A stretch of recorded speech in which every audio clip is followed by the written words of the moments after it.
Now, process industry. Mr. M. Nandhakumar, Nanwin Energy LLP. Mr. Nandhakumar M. is a senior leader in industrial energy sectors with 40 plus years experience in India and overseas. As Managing Director of Nanwin Energy LLP, he drives projects in renewable energy, water, carbon markets, climatic tech, and energy developments. He has led major turnkey projects in power, oil and gas, and industrial sectors, and had board roles in STS ED Act Engineering Malaysia and Southern Floating Solar Limited. An alumnus of Anna University and IIT Madras, he is a certified project director, level A, and a trusted advisor on energy strategy. His contributions include leadership roles in FICCI's energy panel, guest lectures, and active participation in policy discussions. I would like to invite Mr. Nandhakumar to deliver his speech and share his insights with us. எல்லா விலையிலும் தக்காரும் தாழ்விழா செல்வரும் சேர்வது நாடு. நல்ல விளைபொருள்களும் கேடில்லாத செல்வமும் நல்ல அறிஞர்களை பெற்ற நாடே நாடாக கருதப்படும்.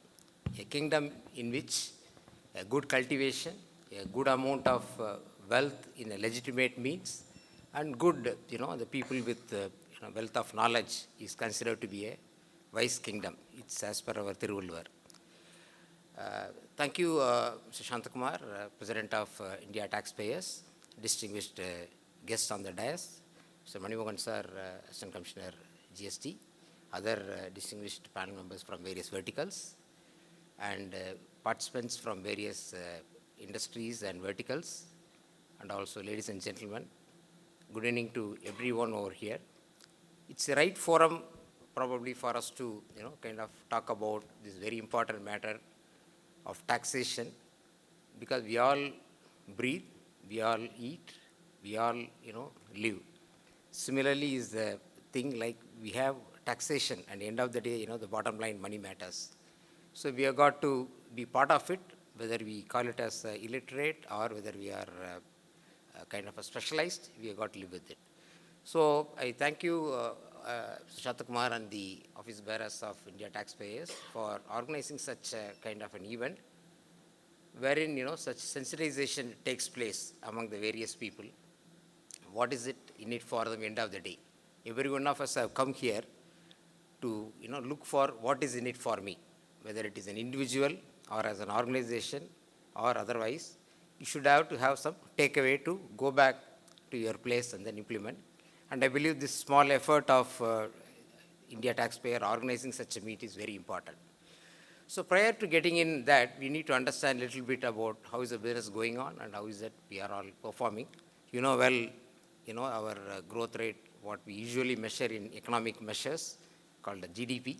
The Tamil Nadu GSDP is growing something like in financial year 2025, something like 11.6%, which is much ahead of the national average, which is around 6-7%. Even the national average, the GDP is being forecasted to grow something like around 6.6% in the financial year 2026. And if you take little bit from the Tamil Nadu GSDP of 11.6%, come to the western zone, which comprises Coimbatore predominantly, it constitutes out of the Tamil Nadu GSDP something close to around 26% it constitutes. And if you little narrow down, something close to around 6-7% of the Tamil Nadu GSDP is contributed by Coimbatore. Primarily, this comprises manufacturing, core manufacturing, and to large extent also services sector. This is what it contributes.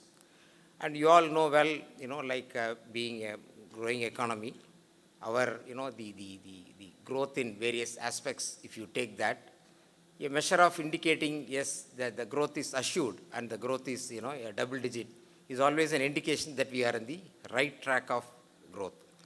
So while we are talking about this particular point, how about while the growth is there, how about the various, the ease of doing businesses?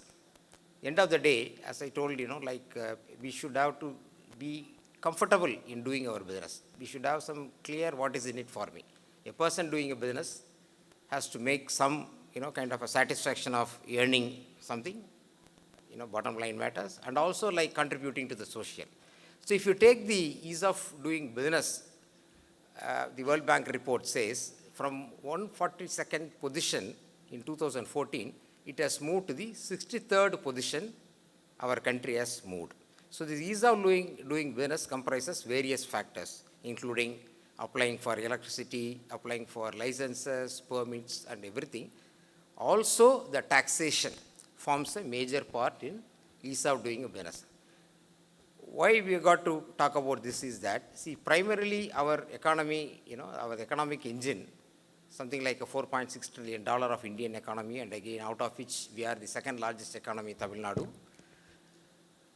wherein we don't depend on only investments happening from here. We depend on investments from outside the country, outside the world. So when that is to happen, people look at it, whether it is easy to do, come and do the businesses. So this is where the major component in the ease of doing business from 142nd position has moved to the 63rd position, of which the taxation component has substantially contributed with a lot of improvements over a period of time. That is how this GST 2017 to 2025 has graduated our country, the ease of doing business, from 143rd to the 63rd position. So further journey, we may have to look at how we improvise that number. This is what is the, going to be mattering for us as a kind of a takeaway for us to do that. Towards this, there are a lot of measures is being taken. So I would like to little bit talk about the GST experiences and its concerns. One is on the core MSMEs. MSMEs contribute close to about 45% of our the manufacturing economy is contributed with MSME. They contribute close to around 50% of our employment. And if you take the all national India's 18% manufacturing component is contributed by Tamil Nadu alone. So the MSMEs forms the backbone or the entire economy itself to run the system. So yes, the MSMEs, now the government had kind of structured the capital deployed and as well as the revenue to go as good as around something like 300 crores for the MSMEs to be defined. But irrespective of that being defined, there are a lot of, the people in the higher echelons have joined the club of MSMEs, but the problems still continue to remain. One of the main, the kind of issues what we are coming across or we are talking about is the working capital. Working capital, see, like for instance, 18% is the the GST, it is being paid out as an output tax for a work which is done predominantly by an MSME, except probably some categories which are exempted like affordable housing and things which is at 0%. Others are all substantially 18%. So the labor component is 33% in a typical, kind of a labor conversion job. Suppose you take 100 including material and various aids, 33% is usually a labor component. So this 33% of the component, whoever does in the MSME, he will not be able to avail the input credit because that's a purely a labor. Okay. So that being the case, the remaining whatever the things, input materials and other things is purchasing, you will be able to avail the input credits. So therein, the 18% output tax and the input credit, when it is being set off, he will be able to have his own, the working capital, be comfortable with that. But unfortunately, what happens is, some of the, probably the raw material suppliers or consumable suppliers or various other people were not able to pay on time because it has got a cascading. If they are purchasing again from an MSME chain of suppliers, they may not be able to pay the GST on time. That way, the input tax credit available, what they, like 18% output, only, the 6% is the cushion what it is available. 12% theoretically should have been available to them as such. But that is when it is not becoming available, they get into the crunch of the working capital. So there is where what happens is that people are not able to afford. If you take a volume, let's say about something like a 10 crore or it could be 100 crore coming in the MSME bracket, they are not able to avail this, and this cycle continues. This cycle keeps continuing. And as like my previous speakers was mentioning, many people think about if you see the balance sheet, is the company making profit? No, I'm sorry. People don't look at whether the company is profitable or other. Profit is notional. Always you can say, like as our distinguished Subramanian sir was mentioning, you can put it as your GST receivable, something you are otherwise all receivable, and then you can dress up your balance sheet to say, I will have this profit, but is it available with you? That is where the cash flow is important. Cash flow is the real. Profit is notional, cash flow is the real. So the cash flow, the working capital is becoming a vital point. There is where, the systems over a period of from 2017 to 25 has improved. How is that the various people in the supply chain, making sure their input credits are properly paid and then they are brought into the line. As again, few of the speakers, including Nandhakumar, was mentioning, they are all tax illiterate and things. I will tell you an interesting case. While the GST was introduced and things, we were doing a project somewhere near Ayodhya for NTPC, a power plant and things. See, whenever some payments are made, the guys, they will always say there is a shortage of payment for us, especially we're doing a large project, that too in the site projects and things like that. They would say, we already all spent the money for the labor, consumable, everything. We don't have money to pay for the GST. And one fine morning, the 7 பேரை கூட உலகத்தில் நீங்கள் எங்கேயாவது ஒரு இடத்துல கண்டுபிடிச்சிடலாம், but இந்த 1% இந்த டேக்ஸை கொடுத்துருக்குறோம் பாருங்க, அந்த பர்சன் கண்டுபிடிக்க முடியாது. You will vanish from the scene. You will vanish from the scene. Some or other, you will become not traceable. So we will not be able to have his input credit available to us. And we don't have the system of collecting a TDS and then paying the GST. So what we started doing it is get these people and then get their, the GSTN and then get it to our office, the site office, a project, get their mobile numbers, OTP, and then we started, paying. These are all kind of things.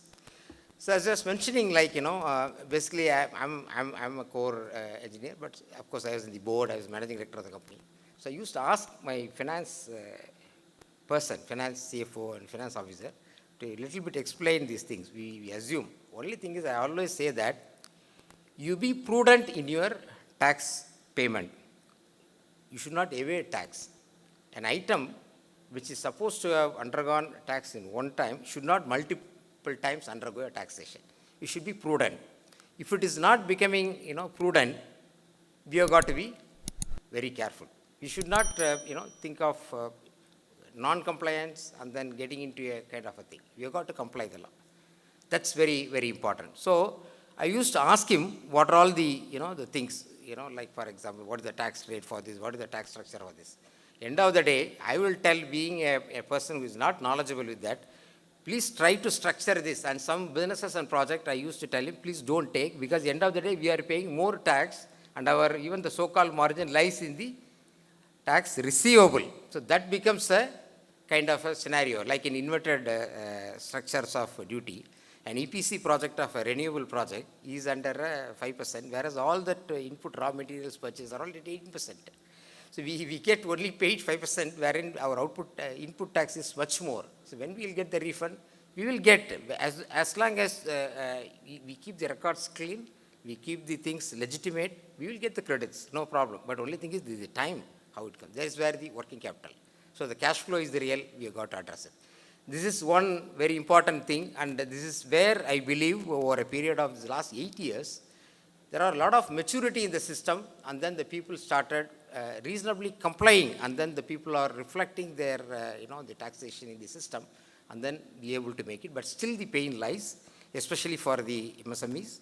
I go 100% with them, because sometimes the single man, sometimes the systems are not, much comfortable to them. So this is where even one of the press gentlemen was asking, can we exempt the labor component, labor contractors from the GST? It cannot be fully, because as I told, only 33% is the value addition by the labor. The rest is the material. They are supposed to get credit. So from 18%, we can seek for 12%. That is what is possible. Because 1/3 of the 18%, 6% you remove. So we can request at the most for 12%, so that you only, whatever the input available, you pay. For your own labor, you are not under pressure to pay the GST. That's the only point what you would like to make. And as regard to the energy sector, our Nandhakumar has already told, the output tax, which is, the power output, the power generated doesn't earn, the GST. So all this, the cost goes into that, it becomes a cost. Input ITC is not available, so naturally it becomes a cost. When it becomes a cost, naturally adds up to your capital cost, and then your return on the project's viability becomes a question. This is where a kind of moderated decision to be taken by the various authorities, and it is the right forum for us to keep talking and representing. I have the experience in FICCI. I am in FICCI as Chamber of Commerce for the last 15 years. One, Mr. Murari was advisor to the President of India, late Mr. Venkatraman. He used to always tell that, please you go and then represent to the government. He says, you guys, you sit in a room, talk, it becomes a private meeting, but you have got to engage with the government, talk to them, represent them, keep explaining. That's where, we'll be able to put forth our points, and this is where I believe this forum is there. So this is my few views. So to make the things, how is that is the way forward? He is asking like, what is the way forward? Way forward is we are all keep talking, yes, these problems are there and this is there, and then you got end of the day we go non-compliance, and our JMD from Craftsman was telling the notices. These are all, we have got to live with it.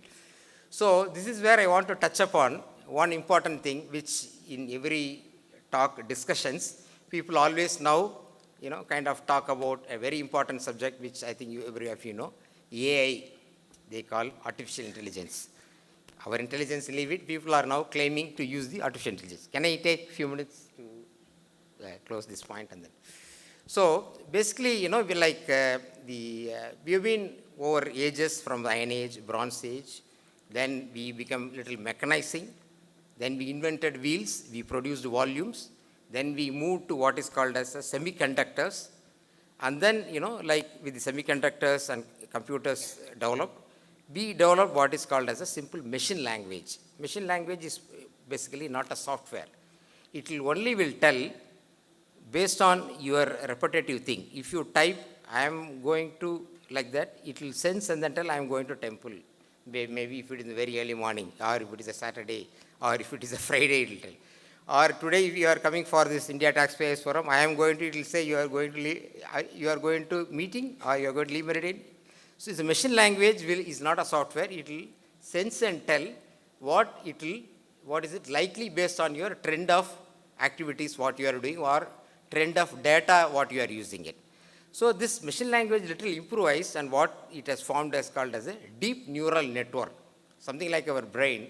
Let's say somebody comes and then, I'm just talking, you are talking too much, taking more time. So somebody tries to come and then throw me water.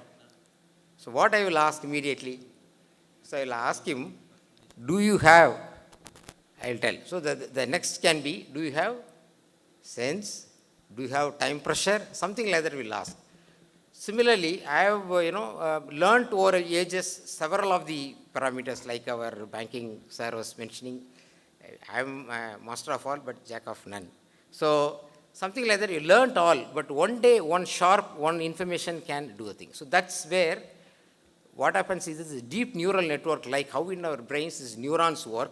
People have developed, you have got an input, you have got an output. There are throughput, you have got neurons to work. So these neurons assimilate the information and then gives you an output what you should do.